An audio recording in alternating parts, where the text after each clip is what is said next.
Ezrat Hashem Itbarach, on fait un cours sur le livre du Rav Yadid Eliashiv, le livre des guérisons, c'est celui-là, pour ceux qui veulent. Et au dernier chapitre, c'est le chapitre 11, il raconte donc l'importance d'aller chez le tzaddik à Ouman, donc chez Rabbi Nachman de Breslev, que son nom te protège. Et justement, ici, que Rabbi Nachman, avant de partir, il a laissé un testament qui est clair et simple. Il a dit: je veux rester parmi vous, pour cela, il faut que vous venez à ma sépulture. Donc en fait, Rabbi Nachman, il a pris deux témoins avant de partir, de quitter ce monde. Il a pris Rabbi Naftali et Rabbi Aaron, qui était le Rav de Breslev à l'époque. Et il leur a dit comme ça. Il leur a dit: sachez, je vais vous lire exactement la promesse. Après ma disparition, donc en plus ça, ils ont pris des Sefer Torah, comme ça ils ont juré. Rabbi Nachman a juré, il a dit: après ma disparition, quand mes jours seront terminés, celui qui viendra sur ma tombe, il récitera les 10 Teilim du Tikkun HaKlali, en donnant une pièce à la Tzedaka, à ma mémoire, même si ses fautes et péchés sont multipliés sans limite que Dieu préserve, alors je me déploierai en long et en large pour le sauver et le réparer. Je vais sortir du plus profond des enfers, mais il faut qu'il essaye de ne plus recommencer ses erreurs. La promesse, elle est énorme, c'est-à-dire qu'une personne qui va au Man, qui fait le Tikkun HaKlali, qui donne une pièce à la Tzedaka, les Nishmat Rabbi Nachman de Breslev, et qui fait Tchouva, et dire à Rabbi Nachman, tu feras le maximum pour pouvoir le sauver du Gainam, même si ses péchés sont indénombrables, donc c'est énorme. Il a dit aussi Rabbi Nachman de Breslev, avant de partir: qu'avez-vous à craindre lorsque je marche devant vous? Rabbi Nachman dit: non, moi je marche devant vous, j'ai déjà éclairé la voie. Donc, bon, Hachem, c'est clair, il a dit: il n'y a aucune raison d'avoir peur. D'ailleurs, il a dit aussi que Enyush Bolam Klal, il n'y a aucune raison d'espérer, aucune raison d'avoir peur, que même si, comment on dit, la vie est un pont très étroit, mais il faut ne jamais avoir peur, il faut toujours être sûr de soi, parce que Akadosh Baruch Hu mise sur nous, donc si Akadosh Baruch Hu mise sur nous, on doit mettre toute notre confiance en Dieu. Si on met notre confiance en Dieu, il n'y a aucune raison d'espérer. Il a dit aussi Rabbeinu qu'il enviait le mérite des voyageurs qui se rendaient à Ouman pour le pèleriner. Il dit à chaque fois, regardez comment c'est énorme ce qu'il dit Rabbi Nathan de Nemirov, l'élève de Rabbi Nachman de Breslev, c'est pour te gagner nous. Il dit qu'à chaque fois une personne qui marche, qui fait un pas pour aller se rendre chez Rabbi Nachman, alors ce qui se passe maintenant, c'est que Rabbi Nachman de Breslev, il a dit qu'il y a un ange qui se crée. Un ange qui se crée pour cette personne-là. Donc il va lui donner la réussite, la bracha, la slachak, la protection surtout, et surtout qu'à 40 ans, il va lui porter bonheur, il va être un ange défenseur, un ange avocat, pas un ange accusateur que tu préserves. Donc il dit c'est vrai que c'est magnifique et il faut faire le maximum pour y aller. Et il dit Rabbi Nachman aussi, il a dit: pour ma part, je n'ai rien à faire dans ce monde, je suis seulement venu dans ce monde dans le but de rapprocher les âmes d'Israël de leur créateur. À condition bien entendu que ceux qui veulent se rapprocher viennent chez moi, qu'ils fassent tchouva, bien entendu. Et il dit: alors je serai en mesure de leur donner une réparation que personne au monde ne peut leur donner, c'est un cadeau que j'ai reçu du ciel.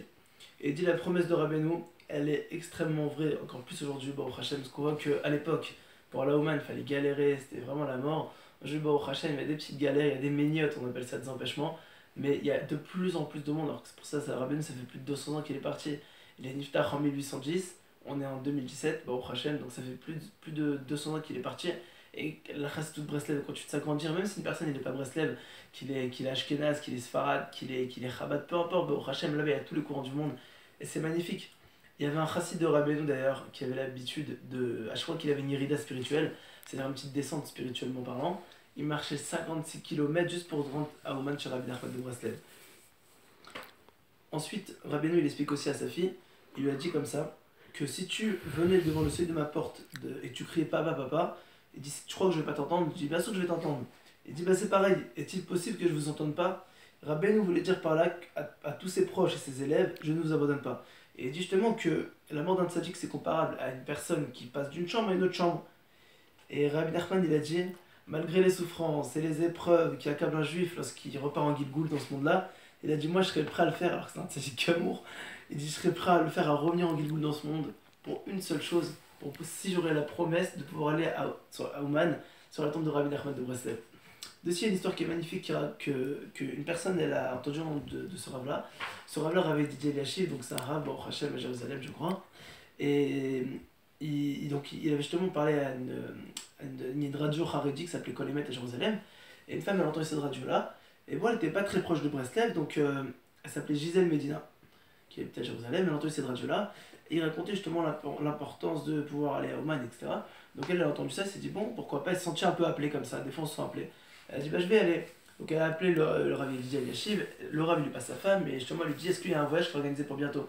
Il dit: oui, il y a un voyage qui est organisé, donc elle va au Man, et elle se sent vraiment très très très touchée et tout, elle va sur la tombe du Baal Shem Tov, que ça mérite nous protège, de Rabbi Levi Yitzhak de Berditchov, que ça mérite nous protège, de Rabbi Nathan, l'élève de Rabbi Nachman, celui qui a écrit tout le reste des Sfarim de Breslev. bah, au Hachem, un grand tzaddik. Et justement, elle a pris également l'importance d'allumer un air tamid. Un air tamid, c'est quoi? C'est d'allumer une bougie dans l'huile d'olive, si possible, c'est le mieux.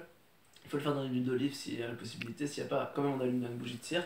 Mais celui qui allume dans une bougie d'huile d'olive, dit Rabbi Nachman de Breslev, que ça te protège, Kol, Amadik, Ner, Nitzem, Xerachmad. Tout celui qui a Ner Tamid, celui qui allume une bougie avec de l'huile d'olive, il est sauvé de Xerachmad. Il est sauvé, quand on dit Shemad, c'est la destruction. Mais là, on parle de la destruction rouhani, donc spirituellement parlant. Ça veut dire qu'il est sauvé de l'hérésie, la picorsoute. Et d'ailleurs, Rabbi Nachman de Breslev, il a dit que la dernière génération, donc à Mashiach maintenant, ce qui va se passer, c'est que les dernières générations, ils auront des gros problèmes de Emouna. Et ça va être la plus grande épreuve avec les femmes. Et justement, cette femme-là, quand elle est revenue d'Oman, Baruch Hashem l'a pris sur elle d'allumer des nérotes. Et elle est partie au marché. Son fils, donc, il a déposé au marché. Et quand elle est partie au marché, elle est partie acheter une bouteille d'huile.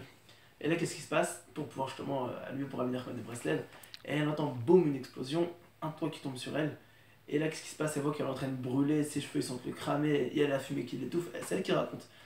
Et là, elle dit Hachem, je veux pas mourir, je t'en supplie, elle crie. Et elle dit je veux pas mourir.